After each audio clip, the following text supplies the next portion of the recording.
Welcome to the Israel Beats Jewish Music Podcast here on Arutz Sheva Israel National Radio. I'm your host, Benjamin Bresky, and with us is Fantuzzi. And I've heard a lot about you. I'd like to thank my friends Joel and Pesach. Last week they told me, Ben, you have to interview the great Fantuzzi. And I said, who is that? And they said, just Google him. He's everywhere, and it's true, you're everywhere. You've even been on the cover of Newsweek magazine, which we're going to talk about. But anyways, welcome to Israel, and I know you have a lot of great music and stories to tell, so how are you? I'm doing great, and I'm so ecstatic to be back in Israel. All right, so what are you doing here? I know you're making the movie, and you got a couple concerts, and what initiated coming here, or what's the story? What am I doing here, I'll start with. I was invited here to visit the Rainbow Gathering. Being one of the elders, or one of the first ones, the earliers, since the first Rainbow Gathering 1972 in the United States, I've been visiting these gatherings, and now they've sprouted all over the world. So I was invited to come and share some of my music and good vibes at the Israel Rainbow Gathering. That's what inspired me to get here this time.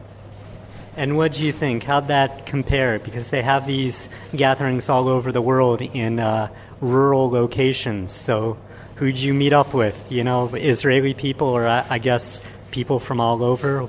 What was your impression? Most of the people there were from Israel. There were some people from all over, a smaller number.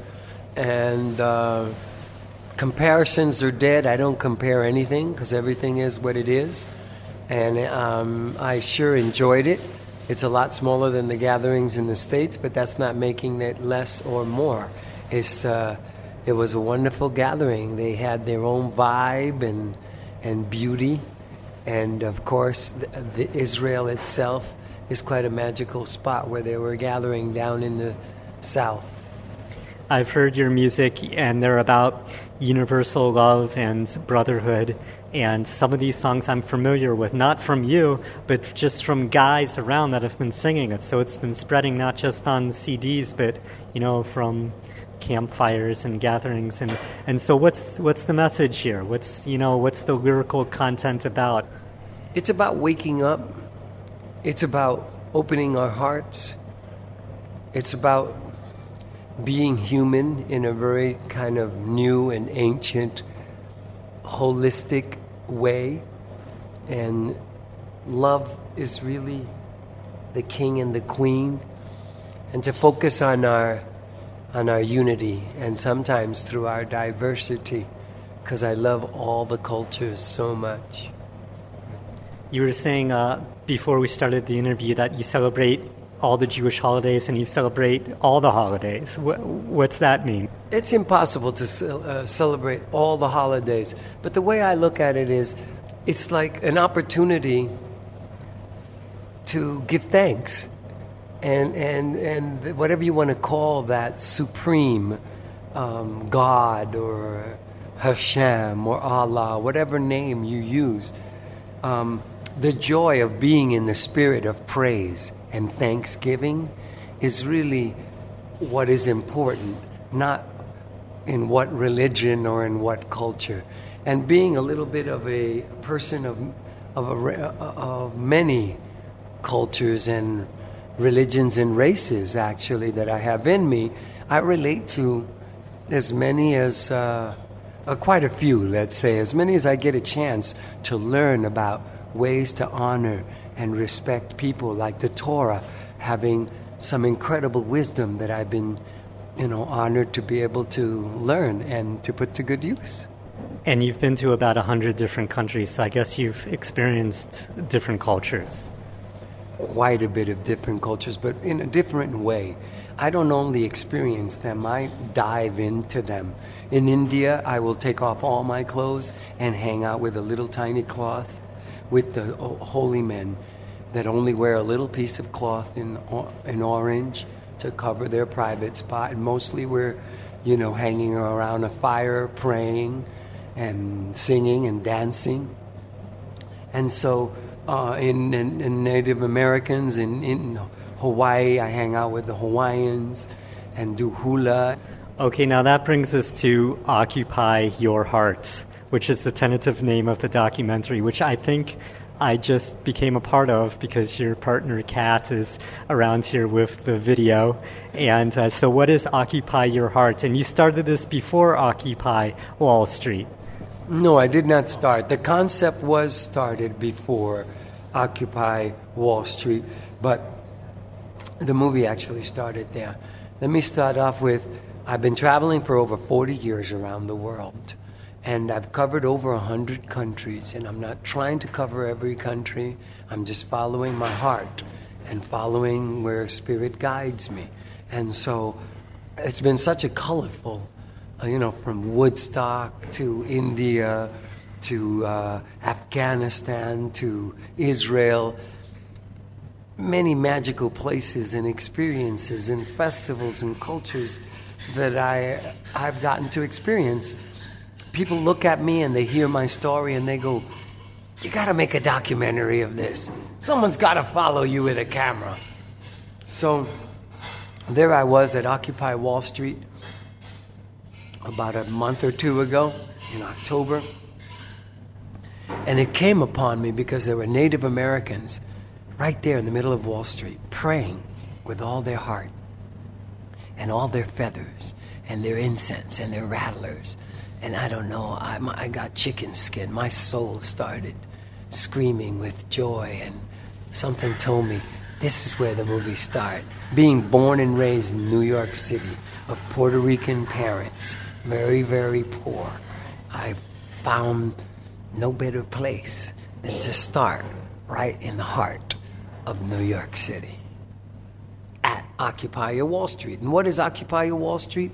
Well, it's the movement of today with their asking for change and accountability in our governments, to the wisdom of the ancients and the beautiful cultures, to, let's say, learn more about more unity through diversity, and combining this with all of the beautiful enthusiasm of the Occupy movement. My idea is to somehow bring it as a gift for all humanity into a movie, a gift of hope. Some of the protesters have a certain sense of anger, which I don't sense in what you're doing. And there's some anger here in Israel, and you might have heard about that.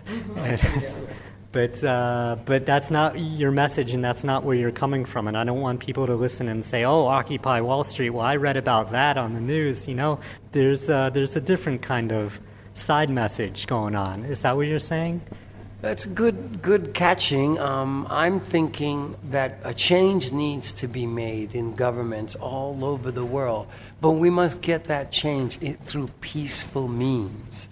That's why I say occupy your heart, to help remember to not leave behind your heart. And violence doesn't get us anywhere. Mahatma Gandhi said, an eye for an eye makes the whole world blind. So we're looking for a change, but we don't want to come from anger. We're coming from a completely different space, a space of meditation, a space of compassion. We're the 99% is the movement's quote, but we also say we're the 100% because there is no us and them. We're stopping all that. We're all one family, one community, even the ones that are giving us a bit of a problem, not realizing that and having lots of power. Well, we have the guitar here. Maybe you could bust out a song.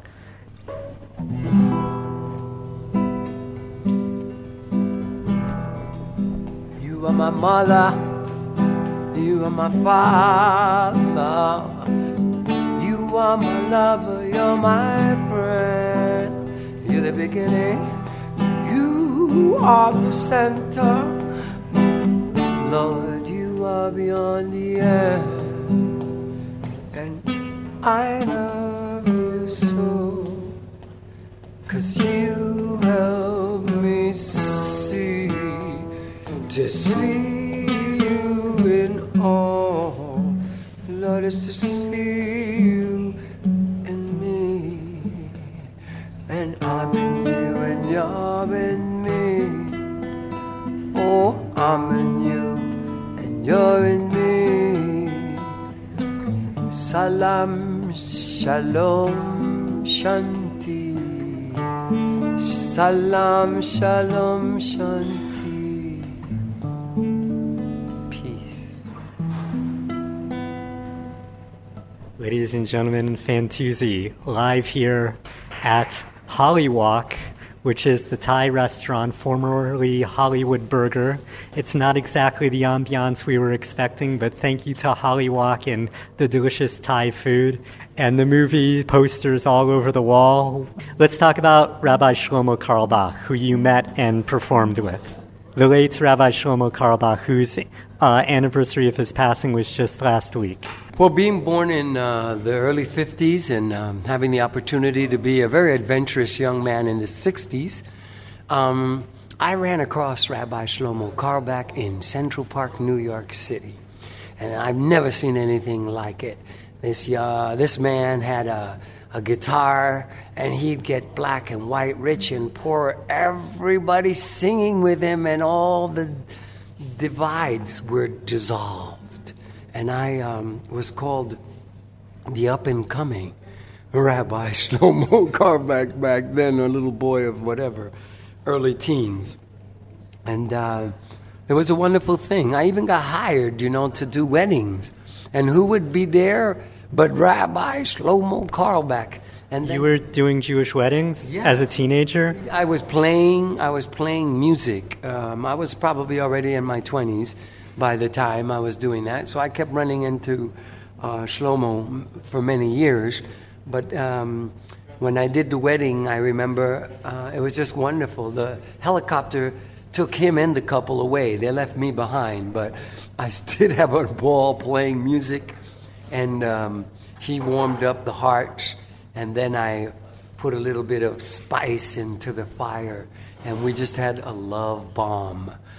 Okay, so the next concerts are going to be Saturday night at the Khan of the White Donkey in the Artists' Quarter of Sfat, which is a historical occasion, so I think that's a fitting place for you to play because there's a lot of history up there. And so for more information about the documentary, I guess you're looking for people. And I think there's going to be some volunteers because you're rather well known. Yeah, what's your Facebook? My Facebook is Fantuzzi, that's Fantuzzi, like zebra.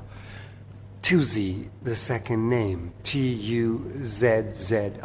Fantuzzi on Facebook is one way to find us. And I believe you also have www.fantuzzimusic.com.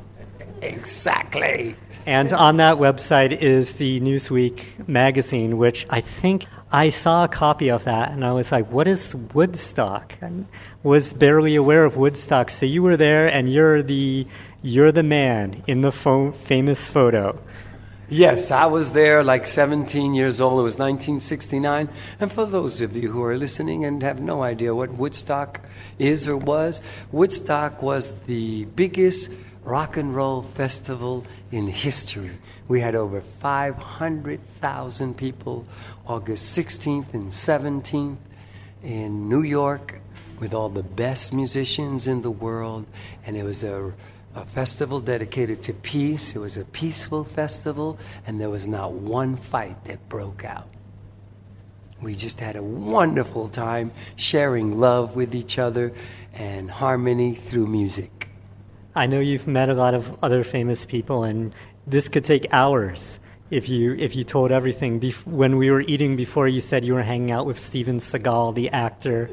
But anyways, we're here in Israel. What else have you seen here? What else has stood out for you in your week and a half that you've been here so far?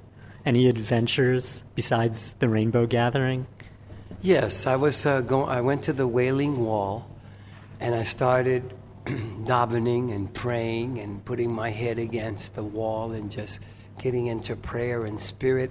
And then I heard all this jumping up and down and singing. So I turned around and I started jumping up and down and singing arms in arms with a whole bunch of men, like 100 people in this circle. But it was kind of awkward because there were like 50 of them carrying machine guns. And so I guess that's just part of Israel that I haven't gotten used to. But it was a wonderful, wonderful experience. We've been talking to Fantuzzi. The website, again, is fantuzzimusic.com. I guess this is it. You want to maybe play one quick song or something? Any final words you want to say or a quick story? First, before I go, I would like to say that it's so wonderful to be a part of this Jewish community, of this Israel, of this loving God in this way, because God just wanted me to be part of this family. Even my sons are circumcised and bar mitzvahed, so I feel very connected with the vibe here. I was at a rock and roll concert, and everybody left. So I was walking alone outside the concert. I was heading out, and there was a book on a chair. And the book was The Torah Made Easy. So I picked up the book, and it started sharing such outrageous, wonderful wisdom that I made a vow to read it every night before I went to sleep for a year. And I completed it. And what did I learn, everybody says? I don't know if anything sticks. I try.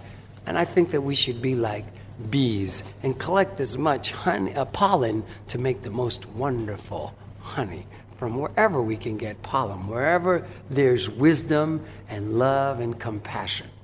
So sure enough, I only remember this one thing. And it said to do as much good as you can without even letting anyone know that it's you who did it. Shalom.